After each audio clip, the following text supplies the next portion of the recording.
अस्सलाम वालेकुम नाज़रीन, आज मैं आपको एक ऐसा नुस्खा बताने वाली हूँ क्योंकि बहुत ज़्यादा सवालात आए लोगों के कि बाजी हमारे होंठ बहुत ज़्यादा काले हैं और उनको पिंक करने के लिए हमें कैसे टिप्स बताएं जिससे हमारे होंठ जो है पिंक हो जाएं। तो मैं उन लोगों को ये कहना चाहूँगी कि जो मर्द हज़रात सिगरेट पीते हैं तो वो पहले तो अपनी सिगरेट को पीना बंद कर दें, जब भी आपको नुस्खा फ़ायदा देगा जो मैं आज आपको बताऊँगी। और दूसरी औरतें जो बच्ची हैं औरतें हैं वो क्या करती हैं, रात को लिपस्टिक लगाकर सो जाती हैं, सुबह उठती हैं तो उनके होंठ ख़राब हो चुके होते हैं या कुछ दिनों के बाद ख़राब हो जाते हैं, क्योंकि लिपस्टिक केमिकल होता है। ये जब हम रात को लगा के सोते हैं तो हमारे होंठ बहुत ज़्यादा ख़राब हो जाते हैं। और ऐसे ऐसे मैंने वाक़ये सुने हैं कि लोगों के होंठों पे कैंसर भी हो गया ये लिपस्टिक लगाने से या सिगरेट नोशी करने से बहुत ज़्यादा लोगों को कैंसर बढ़ गया। तो अगर आप इन बीमारियों से बचना चाहते हैं तो आपने मेरी इन बातों पर ज़रूर अमल करना है जो मैं आज आपको बताऊंगी।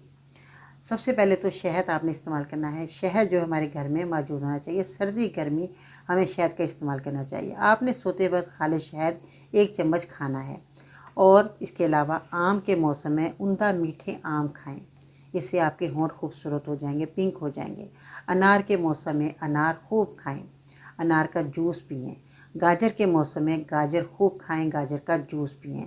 और उसके अंदर चुकंदर का जूस भी मिलाकर आप पी सकते हैं, यानी कि आधा गिलास गाजर का जूस, आधा गिलास चुकंदर का जूस, इन दोनों को मिलाएं। सुबह निहार मुँह पिएं। आप कितने खूबसूरत होंठ हो जाएंगे कि आप खुद होश हो जाएंगे और आपके होंठ सुर्ख गुलाबी हो जाएंगे और आपको लोग पूछेंगे कि आपने अपने होठों पर क्या लगाया। बस ग़िज़ाई इलाज करना है, आपने लगाने की ज़रूरत पेश नहीं आएगी। अल्हम्दुलिल्लाह जिन लोगों ने भी ये मेरे बताए हुए इस नुस्खे को इस्तेमाल किया, लोगों को बहुत फ़ायदा हुआ और आपको भी फ़ायदा हो जाएगा अगर आप भी इस्तेमाल करेंगे इंशाल्लाह ताला। आपने फ़ीडबैक ज़रूर देना है कि आपके मेरे इस बताए हुए नुस्खे ने आपको फ़ायदा दिया या नहीं दिया। और मर्द और औरतें दोनों इस्तेमाल कर सकते हैं, बेफिक्र, इसका कोई नुकसान नहीं बल्कि आपको फ़ायदा ही फ़ायदा, पूरी बॉडी के लिए बहुत अच्छा है। नेचुरल चीज़ों का आप इस्तेमाल करें, केमिकल की चीज़ों को छोड़ दें लगाना और खाना, क्योंकि बहुत ज़्यादा नुकसानदेह है। आज की खूबसूरत बात, जो लोग जितने मीठे होते हैं ज़िंदगी उनका उतना ही कड़वा इम्तिहान लेती है। आज के लिए इतना ही, इंशाल्लाह ताला फिर मिलते हैं नई वीडियो में। तब तक के लिए अल्लाह हाफिज़।